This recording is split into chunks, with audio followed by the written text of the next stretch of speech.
The woke police have arrived once again at the set of one of the most popular shows in television. Not this one, but that one. The Bachelor, you've heard about it.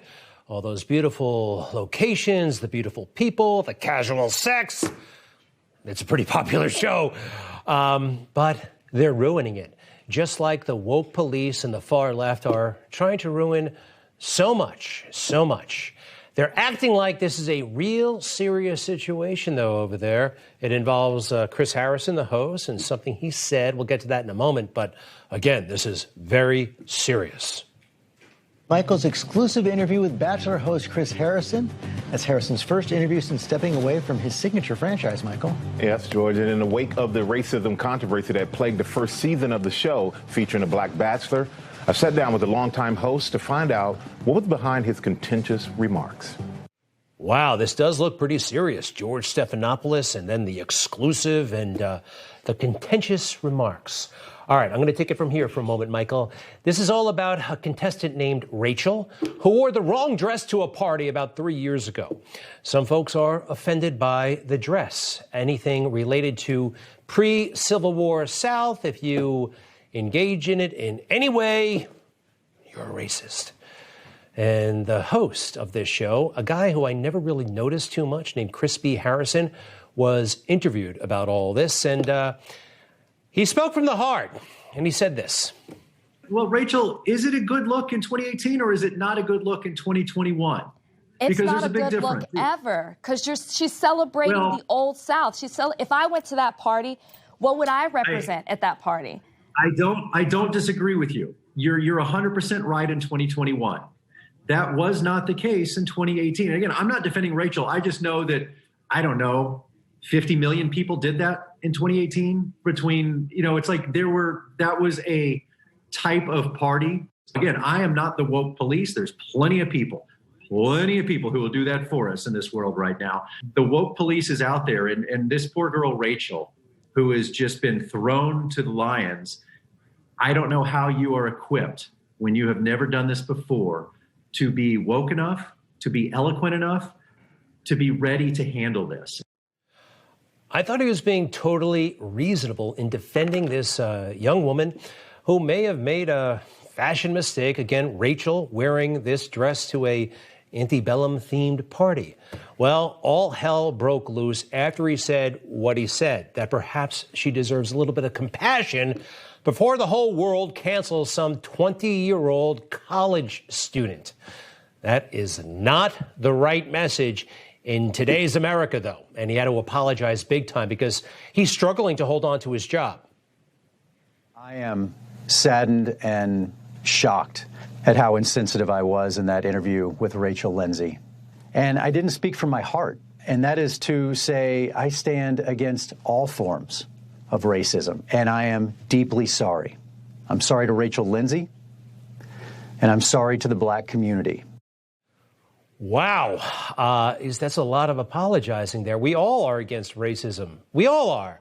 Only a few idiots would be racist in America in today's day and age. But defending that young girl from being canceled, that's not sympathy for racists or anything like that. It's ridiculous. You know that. I know that. The world used to know that, but not anymore. And the other Rachel, the one who was interviewing him, who actually, I thought, did a fair job during that whole exchange, but something rubbed her the wrong way. During that conversation, he talked over me and at me. During that conversation, his privilege was on display. He never gave me room to talk, and he never gave me room to share my perspective. He wasn't trying to hear it. He was just trying to be heard. Well, he was being interviewed. I mean, she was interviewing him, but she said a lot. She reacted. She was a little bit skeptical. She was rolling her eyes once or twice.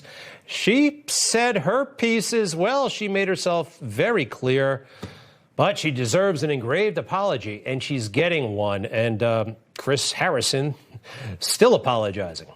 I am not a victim here. I made a mistake, and I own that. Racism, oppression, these are big dynamic problems, and they take serious work. And I am committed to that work. Harrison says he's been working closely with a, quote, race educator and strategist, along with faith leaders and scholars like Dr. Michael Eric Dyson. But Dr. Dyson often talks to me about counsel, not cancel. And that is full accountability, understanding what you didn't understand, owning that, learning from that, seeking counsel often in the community that you hurt.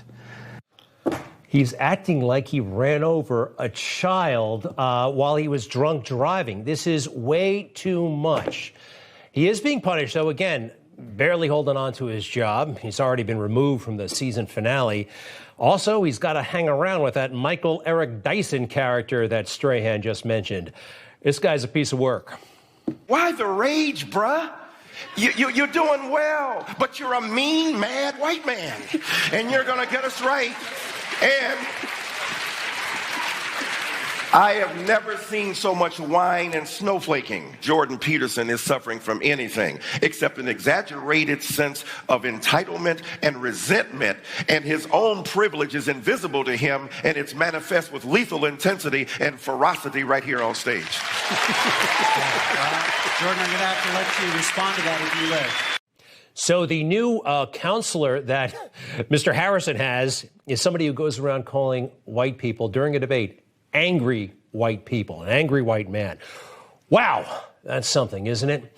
All right, so you saw that Strahan was conducting the interview, but apparently Mr. Harrison just wasn't apologetic enough, or Mike just wasn't buying it.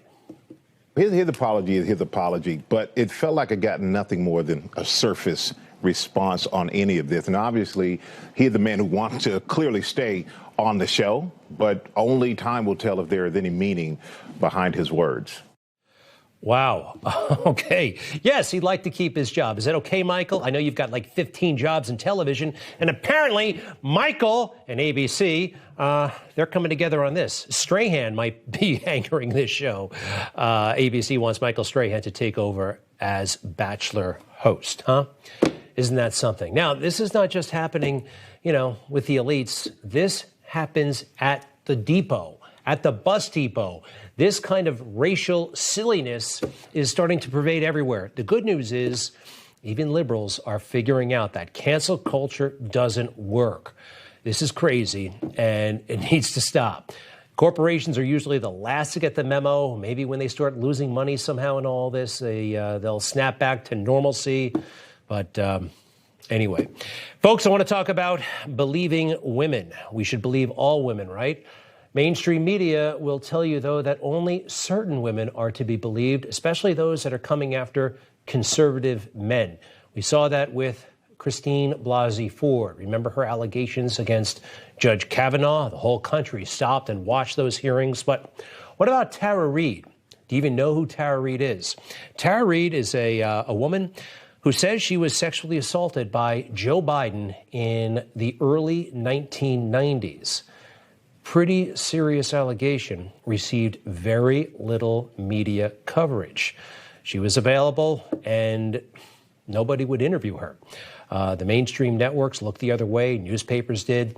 Finally, she went on Megyn Kelly at the time, and I think she still does. She has this great video presentation on YouTube, and she made a pretty compelling case that she was assaulted by then Senator Joe Biden.